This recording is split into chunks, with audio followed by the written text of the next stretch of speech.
बांग्लादेश में ज़रूर कुछ बड़ा होने जा रहा है, क्योंकि अब खुद आर्मी चीफ ने अपनी आर्मी को ढाका में इकट्ठा करना शुरू कर दिया है।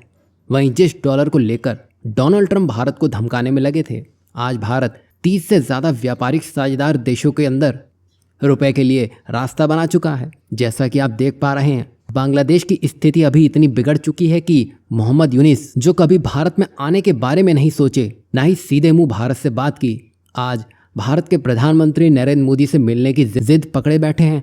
यही नहीं, बांग्लादेश की राजनीति में इन दिनों ज़बरदस्त हलचल मची हुई है, जहां चीफ एडवाइज़र मोहम्मद यूनिस ने पहले सेना के समर्थन का दावा किया, फिर अचानक ही बोल पड़े कि आवामी लीग चुनाव लड़ेगी। ये बात चौंकाने वाली थी, जबकि सरकार और सेना इसे बाहर करने में लगी हुई थी। यही नहीं, इसी बीच छात्र नेता हसन अब्दुल्ला ने सोशल मीडिया पर खुलासा कर दिया कि 11 मार्च को सेना और छात्र नेताओं की गुप्त बैठक हुई है, जिसमें सेना ने आवामी लीग को चुनाव लड़ने की शर्त पर शेख हसीना से माफी मांगने को कहा है। वहीं हसन अब्दुल्ला ने भारत पर भी शेख हसीना को सत्ता में लाने की साजिश का आरोप लगाते हुए छात्रों सहित सेना के खिलाफ आंदोलन छेड़ने की अपील कर दी है। यही नहीं, जिस चुनाव को मोहम्मद यूनिस 2026 के दिसंबर महीने में करवाने की बात कर रहे थे, अब वो इसे खुद दिसंबर 2025 में करने की बात कर रहे हैं। मतलब बार बार बदलते फैसले साफ दिखाते हैं कि अंदरूनी राजनीति बांग्लादेश में किस तरह खींचतान कर रही है।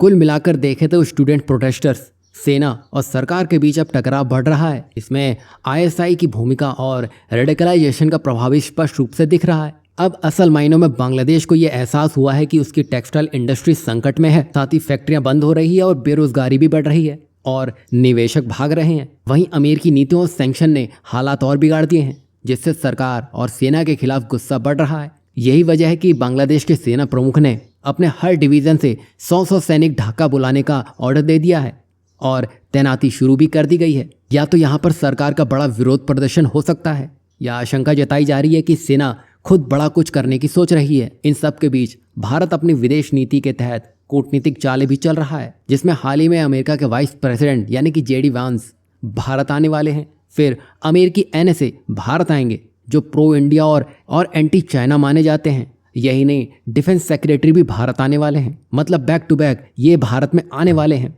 यही नहीं, हाल ही में तुलसी गैबर्ट से भारत के एनएसए यानी कि अजीत डोभाल मुलाकात कर चुके हैं, जिससे बांग्लादेश की हालत अब और ख़राब हो चली है। कुल मिलाकर अभी आप जो देख रहे हैं वो ऐसी डेवलपमेंट के संकेत है जो कुछ बड़ा होने की उम्मीद दे रहा है। और यहाँ भारत और अमेरिका मिलकर इस्लामिक रेडिकलाइजेशन को रोकने के लिए सख्त कदम उठाते हुए दिखाई दे सकते हैं। यहाँ पर बांग्लादेश सरकार या तो कड़ा एक्शन लेगी या फिर सत्ता में बदलाव की संभावना बढ़ सकती है। यही नहीं, अभी बांग्लादेश का डर कह लो या कुछ और, मोहम्मद यूनिस ने पीएम मोदी से मिलने की इच्छा जताई थी, लेकिन भारत ने इसे मना कर दिया। इशारा साफ है, भारत सीधे दखल नहीं देना चाहता है, मगर पर्दे के पीछे रहकर रणनीति जरूर बना रहा है। यहाँ आपको क्या लगता है, भारत को बांग्लादेश को पहली वार में ढेर कर देना चाहिए या भारत को शेख हसीना की वापसी करवानी चाहिए? इस पर अपनी राय जरूर दीजिएगा। वहीं दूसरी तरफ भारत अमेरिकी डॉलर को घेर कर तोड़ने की सोच रहा है। ये तो आप जानते ही हैं, अगर भारत डॉलर पर सीधे हमला करता है तो टैरिफ या तो फिर प्रतिबंध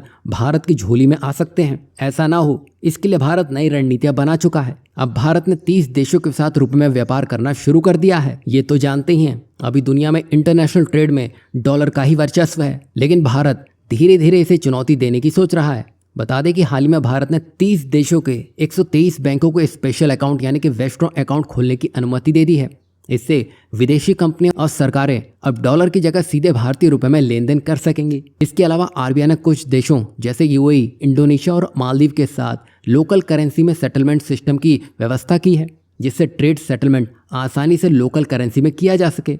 इससे निर्यातकों और आयातकों को अपनी करेंसी में लेन देन की सुविधा मिलेगी, यानी कि यहाँ डॉलर के चक्कर कम लगाने पड़ेंगे। साथ ही बायलैटरल फॉरेक्स मार्केट भी मजबूत होगा। यही नहीं, इसके अलावा भारत ओमान, ऑस्ट्रेलिया, ब्रिटेन और यूरोपियन यूनियन के साथ एफटीए के लिए बातचीत कर रहा है और भारत इस कोशिश में है कि जल्द से जल्द इनसे ये डील हो सके।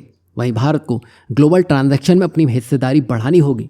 साथ ही आरबीआई यूपीआई को ग्लोबल सिस्टम में जोड़ने में भी लगा है। इसी के साथ सरकारी बॉन्ड्स को इंटरनेशनल इंडेक्स में लाने और विदेशी निवेशकों को रुपए में निवेश की छूट जैसे काम शुरू किए जा चुके हैं। अब ये कदम भारत को ग्लोबल फाइनेंस सिस्टम में नई पहचान दिला सकता है। अब सवाल ये उठता है कि क्या रुपया धीरे धीरे इंटरनेशनल करेंसी बनेगा और अमेरिका इस बदलाव पर किस तरह की प्रतिक्रिया देगा?